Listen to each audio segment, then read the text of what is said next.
Ah, hey, what's up, man? What's up, brother? It's good. It's good to see you again. It's been a minute. It has. It has. I hope you've been doing good.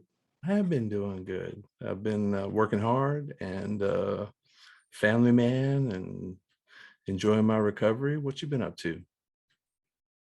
I'm still pushing culture out into our native communities, getting people engaged. It's been a little different because of the pandemic. Hmm. We've had to get creative. I have got a lot more proficient with Zoom. Same. But we're doing really good over in the Robinson County area where I'm from. We went a couple of months ago and started back up our in-person culture classes, Right on. and so we've been having our people come back out again safely, singing, dancing, going over our languages, going over our stories.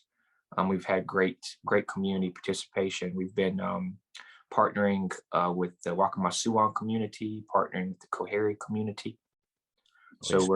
we're really proud of what we are still able to do, even though we're in a pandemic.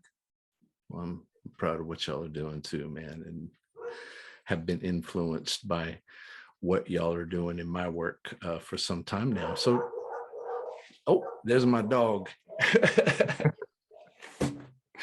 What are tell us who you are, my friend. Yeah, so my name's Littleturtle.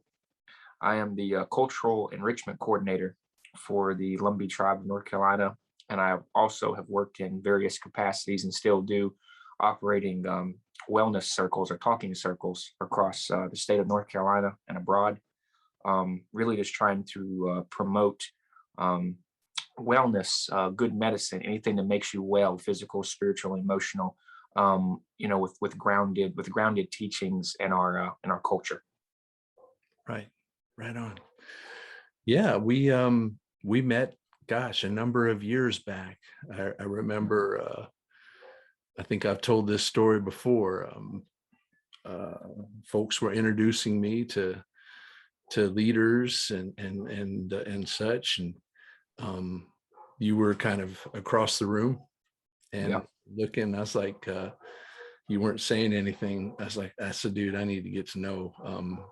I just felt your presence, and I remember commenting to our mutual friend Vivette. Mm-hmm. Yeah. About, I said, that dude, he's a young dude, but something's going on there. And she said, yeah, he's a hollow bone. Got Yeah. that ancient wisdom flowing through that young body. And oh man, brilliant. I remember that, and getting engaged in talking circles and Yep. drumming and singing, Mhm. watching, being moved by that, and appreciate that. And I think I was engaged in some community-based recovery supports, and we were recognizing the Mhm. role of culture as medicine. You taught me a lot about that, and Yep. I'm trying to spread the word about that for a minute. So, No Thanks But Yes is just a series of conversations with splendid people who have overcome a chaotic relationship with substances at some point in their life, and now they're thriving, having fun, helping other people in their communities to come get them some wellness too.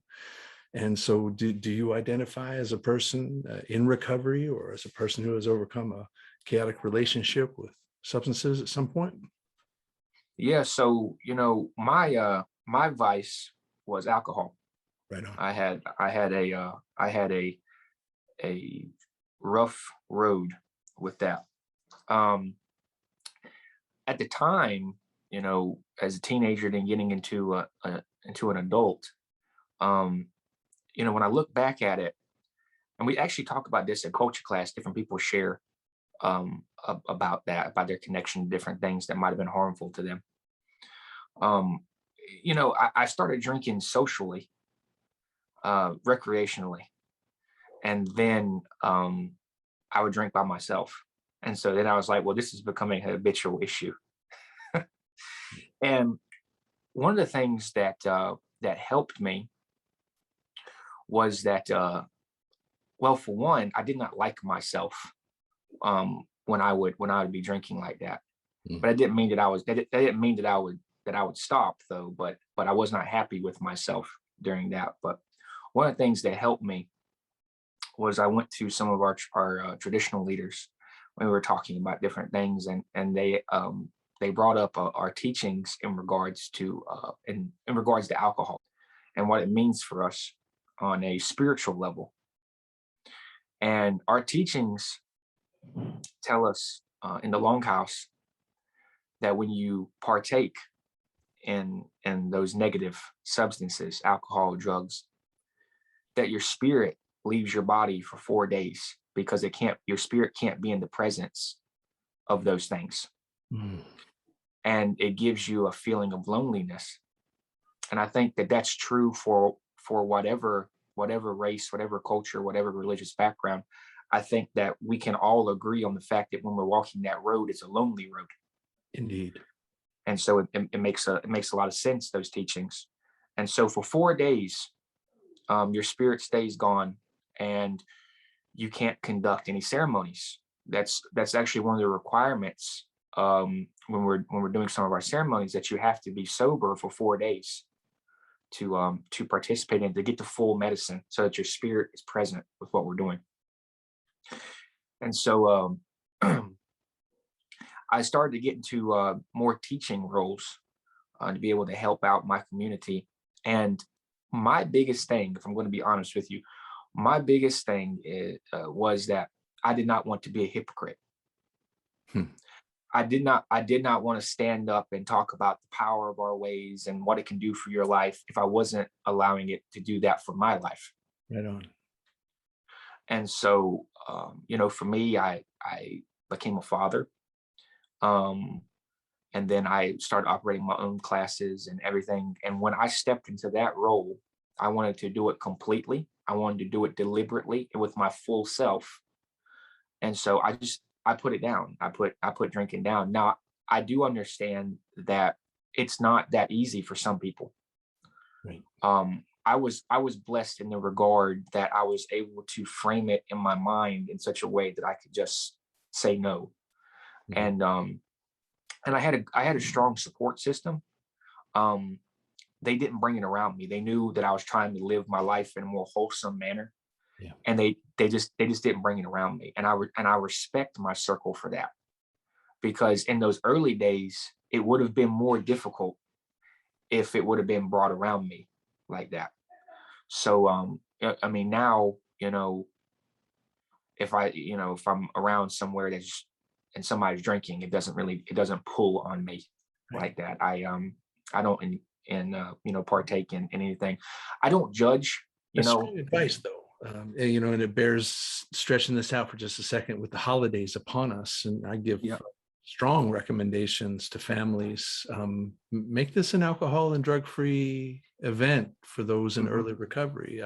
My first holiday was about a month after getting out of an inpatient hospitalization treatment event. My family made it an alcohol and drug-free holiday in spite of my protests, saying, I don't know, it's not going to bother me. I don't want to be a problem. You do you.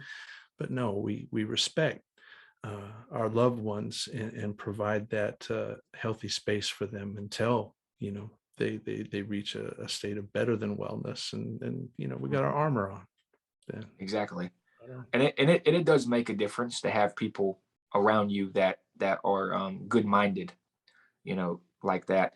Our teachings tell us that in the beginning, the Gattigerakquast and the Gattigerakse were made, and that's the good mind and the bad mind.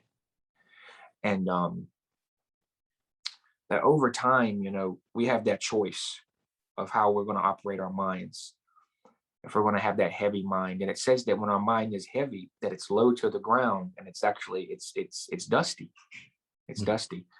And then also, because our minds are heavy and we're unhappy, there's a fire that burns in us that starts to go dim, that starts to lose its brightness. And because that fire is starting to go out, it creates a lot of ashes. And those ashes, they get into our eyes and we can't see what needs to be seen. Those ashes get into our mouth and we can't say what needs to be said, and those ashes get in our ears and we can't hear what needs to be heard. And so it separates us not just from other people, but it separates us from ourselves, where we don't recognize ourselves anymore, because we're not being able to speak and to see and to hear without negative influence. Right. I tell people every day that everybody has coping mechanisms for something. It is a necessity of life. There's things that frustrate us, whether it be personal, whether it be professional, on different levels of the trauma scale. But we carry this with us, and we have to find ways to cope with it. Yes. Whether it's singing, whether it's dancing, whether it's reading a book, whether it's fishing, whether it's a nice evening drive, whether it's cooking. I mean, there's a lot of coping mechanisms, positive coping mechanisms out there. Yes. But what happens with drugs and alcohol typically is that they are symptoms of a much larger issue, and basically meaning that somebody with some level of trauma has attached themselves to these substances in order to cope. And they feel like in that moment they need that to get through the day.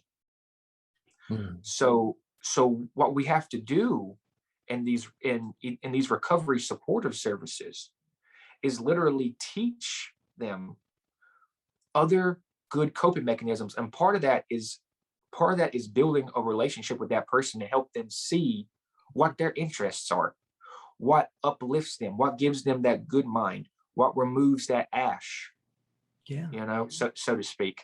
Now, for us as Native people, we see a lot of wellness in our culture. When we reintroduce our people back to our cultural ways, it helps to reinforce that positivity. It helps to give them a wide array of positive coping mechanisms to deal with the trauma that they might encounter throughout their life. That's wonderful. First, we meet these people and we do recognize that there likely has been the experience of trauma, and that in the absence of coping, and that is why we use drugs, why we use alcohol. And that is very helpful in diminishing the internalized stigma that people feel, because we thought we were just bad people. And that's very helpful. You've given a great definition, Kaya, of really kind of what is addiction. What is a chaotic relationship with substance use, this heavy mind, this dusty mind? And we don't see, we don't hear, we don't speak, the presence of trauma, the need for medicine, the need for relief, and our turning to these unhelpful coping styles. I want to ask you, and then we ask all of the guests, I ask all of the guests, what is recovery then? What does recovery mean? What is this person who is living and experiencing wellness? What is that? So I had a person one time ask me, how would I say recovery in my language? And what I said was, I'd say unequa. And the English translation of that would be, it would just be medicine. But the literal translation of that is, it's anything that makes you well, physical, spiritual, and emotional. It's a wide array of wellness. So recovery, the way that I sit and I think about it is that different events in your life put you in a box, a very small box, separated, like I said, from others and from yourself. And then recovery is breaking out of that box and being able to see the world again the way that it was intended to be seen. And so to detach them from that bad medicine, we'll call it bad medicine. So to detach them from that bad medicine it's really given life to people. I mean, in essence. Right on, right on. So with this bad medicine, with these unhelpful coping styles, we lose ourselves. And part of the recovery process is finding yourself. And in my definition of recovery is the process anyway, is find your people, find your purpose, find yourself. And I dig that the most. Well, I love what you're doing. It's good medicine. It's been good medicine for me to know you and to be near you and to be influenced by you in my practice in helping other people to come find themselves. Well, let's talk about what you do right now. Let's talk a little bit about this business of officially as a representative at the Lumbee tribe to help your people find freedom and wellness through cultural medicine. Yeah, so I've worked at the Lumbee tribe for a number of years now. Um, I I pick around. I said, when I started here, I was I'm I'm still a young man, but I was a younger man. And but I've grew. I've grown up in this position.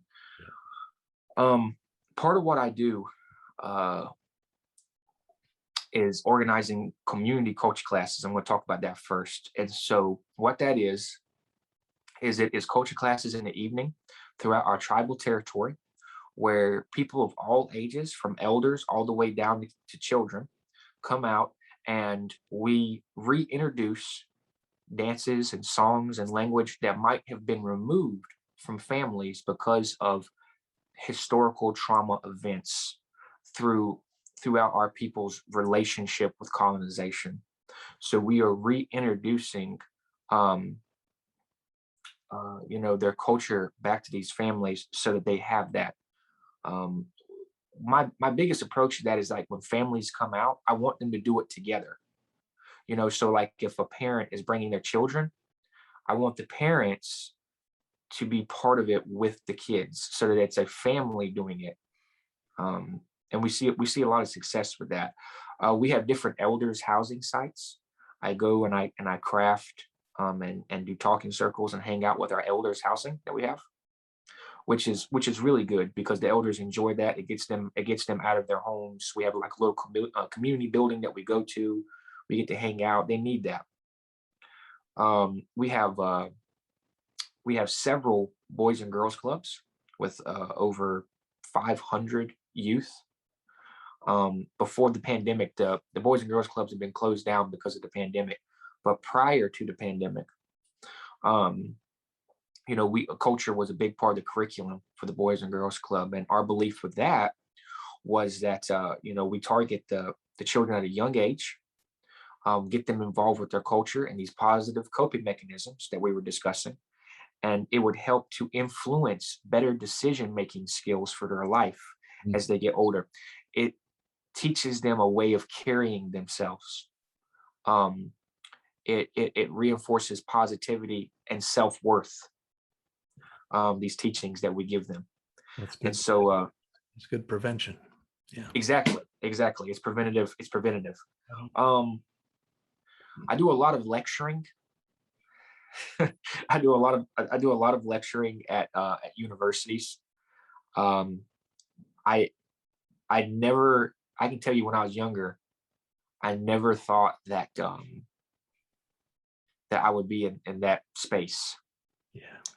to do that. And I'm honored when I find myself in those spaces, that people value what I have to say. And I truly value their ability to listen and to contribute to the conversation. Mm. A big part of what I do in my personal and professional life as well is recovery supportive services. Um, I either do that on my own or underneath an umbrella of an organization, but I really try to instill the importance of healthy living and the benefits of sobriety. Yeah. That, one of the things I tell our people is that as a traditionalist, speaking once again about us as Native people, as a traditionalist, things like alcohol and drugs, they are not traditional to who we are. And if we really, really, really get down to the nitty gritty,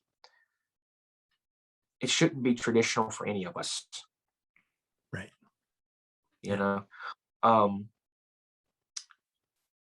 for us as Native people, you know, we don't have generations worth of tolerance, for instance, to alcohol. Alcohol has different effects on us than it would others that have had generations worth of exposure to it.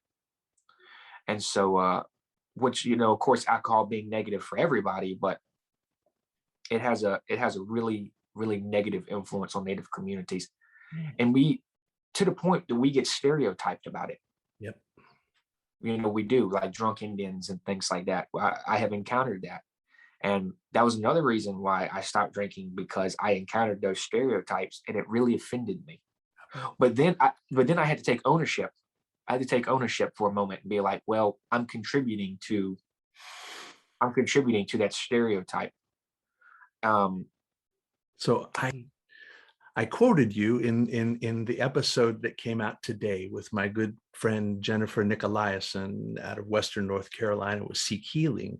She brought up the word in the context of recovery, sovereignty. And I said, well, there's this wise young man down in Robeson County that I heard him say sobriety is sovereignty.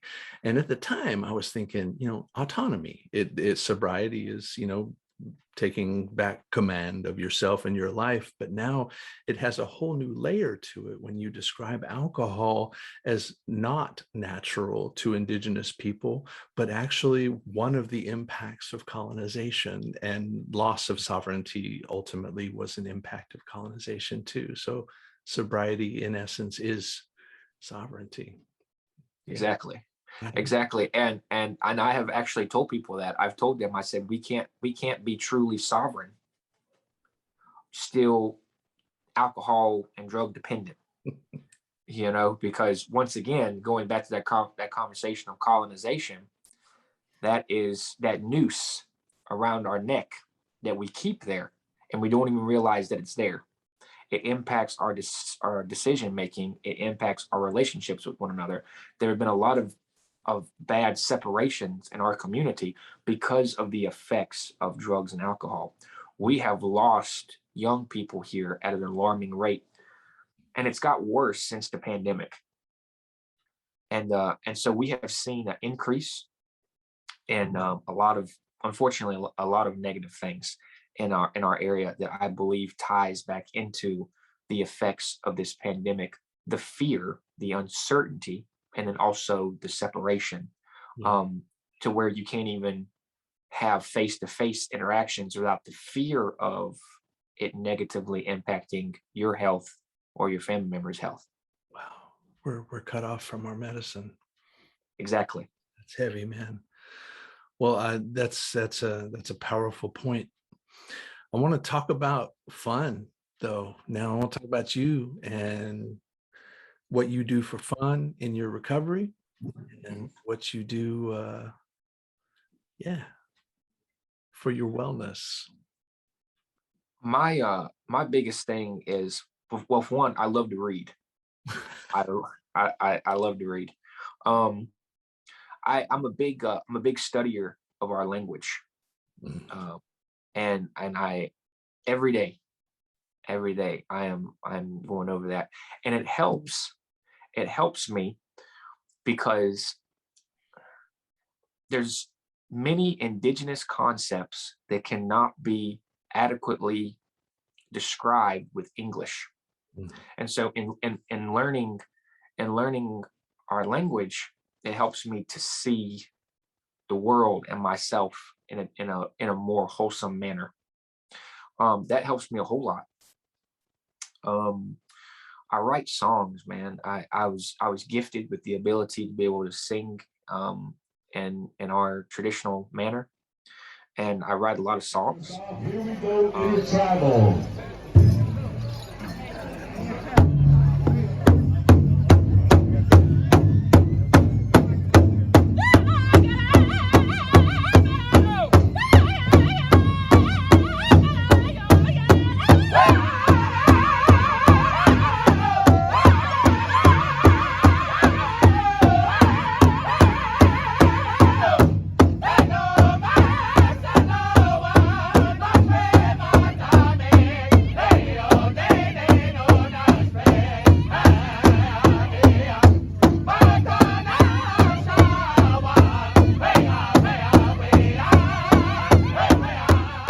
So what we usually end on is putting guests on the spot about a message, where to our millions of audiences across the country, what is your succinct and impactful message you want to leave folks with?